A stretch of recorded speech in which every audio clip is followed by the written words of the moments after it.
ఇల్లు కోల్పోతే మరో ఇల్లు ఇవ్వాలని చట్టంలో క్లియర్గా ఉందన్నారు మాజీ మంత్రి హరీష్ రావు. 2013లో భూసేకరణ చట్టం ఉంటే 2014లో మరో చట్టం తెచ్చారన్నారు. హైడ్రా కూల్చిన ఇళ్లకు ఎవరు పరిహారం చెల్లిస్తారని ప్రశ్నించారు. మూసీలో ఇండ్లు కూల్చేసి బాధితులను డబుల్ బెడ్రూమ్ ఇళ్లలో వేశారని, మూసీ నిర్వాసితులు అత్యంత పేదలని, 2014 చట్టం ప్రకారం ఇంట్లో పెళ్లైన ప్రతి ఒక్కరిని కుటుంబంగా గుర్తించాలన్నారు. నిజంగా మూసీలో ఎవరి ఇండ్లు పోయినా ఎక్కువ ఎవరి పోతున్నాయి ఈ నిమిషానికి?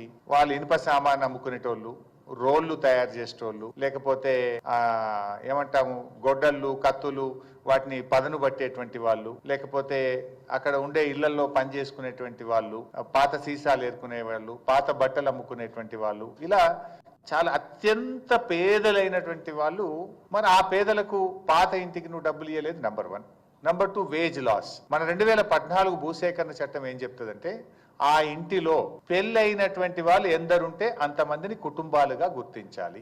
ఒక్కొక్క కుటుంబానికి 7,50,000 రూపాయల వేజ్ లాస్ 1 టైం సెటిల్మెంట్ కింద ఇవ్వాలి. నంబర్ 3, ఆ ఇంట్లో పెళ్లి కానటువంటి 18 సంవత్సరాలు నిండినటువంటి అమ్మాయి గాని అబ్బాయి గాని ఉంటే వారికి ఒక్కొక్కరికి 5 లక్షల రూపాయలు ఇవ్వాలి. ఇంట్లో పెళ్ళై ఉన్నటువంటి వారందరికీ ప్రతి ఒక్కరికి 250 గజాల స్థలము మరియు డబుల్ బెడ్రూమ్ ఇల్లు ఇవ్వవలను. డబుల్ బెడ్రూమ్ ఇళ్లతో పాటు ఆ ఇంటికి నల్లా connection, current connection, drainage, roads, hospital, ANM sub centre, post office, అన్ని దేవాలయము, చర్చు, మసీద్, అన్ని వసతులతో కూడినటువంటి కాలనీని యాజ్ ఇట్ ఈజ్ గా నిర్మించి ఇవ్వాలి. వీళ్ళు చేసింది ఏంది? కేసీఆర్ గారు కట్టిన డబుల్ బెడ్రూమ్ ఇళ్లలో నెట్టేసారు వాళ్ళని, ఖతం. అది కూడా అసైన్మెంట్, ముత్తదే కాగితం ఇచ్చారు. అది సెలబుల్ రైట్ కాదు, హక్కు లేదు, దాని భూమి లేదు, అదేంటి అపార్ట్మెంట్. అది పేదల కోసం కట్టిన అపార్ట్మెంట్ లాగా కట్టింది. రేపు వాళ్ళకి ఏముంటది? వాళ్ళకి రైట్ ఏముంటది దాని మీద? అంటే నువ్వు మొత్తంగా మోసం చేసినావు.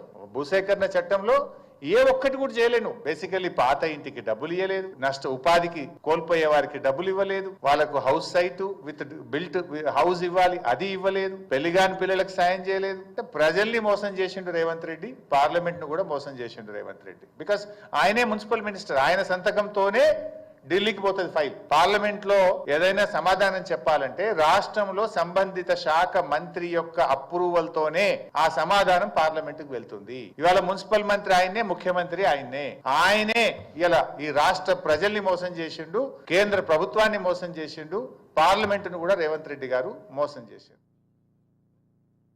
నిజంగా మూసీలో ఎవరి ఇండ్లు పోయినా ఎక్కువ ఎవరి పోతున్నాయి ఈ నిమిషానికి? వాళ్ళు ఇనుప సామాన్ అమ్ముకునేటోళ్ళు, రోళ్లు తయారు చేసేటోళ్ళు, లేకపోతే ఏమంటాము గొడ్డళ్ళు, కత్తులు, వాటిని పదను పట్టేటువంటి వాళ్ళు, లేకపోతే అక్కడ ఉండే ఇళ్లలో పని చేసుకునేటువంటి వాళ్ళు, పాత సీసాలు ఏరుకునే వాళ్ళు, పాత బట్టలు అమ్ముకునేటువంటి వాళ్ళు, ఇలా చాలా అత్యంత పేదలైనటువంటి వాళ్ళు. మరి ఆ పేదలకు పాత ఇంటికి నువ్వు డబ్బులు ఇవ్వలేదు, నంబర్ 1.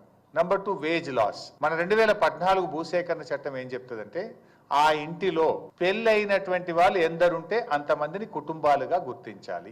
ఒక్కొక్క కుటుంబానికి 7,50,000 రూపాయల వేజ్ లాస్ 1 టైం సెటిల్మెంట్ కింద ఇవ్వాలి. నంబర్ 3, ఆ ఇంట్లో పెళ్లి కానటువంటి 18 సంవత్సరాలు నిండినటువంటి అమ్మాయి గాని అబ్బాయి గాని ఉంటే వారికి ఒక్కొక్కరికి 5 లక్షల రూపాయలు ఇవ్వాలి. ఇంట్లో పెళ్ళై ఉన్నటువంటి వారందరికీ ప్రతి ఒక్కరికి 250 గజాల స్థలము మరియు డబుల్ బెడ్రూమ్ ఇల్లు ఇవ్వవలను. డబుల్ బెడ్రూమ్ ఇళ్లతో పాటు ఆ ఇంటికి నల్లా కనెక్షను, కరెంటు కనెక్షను, డ్రైనేజీ,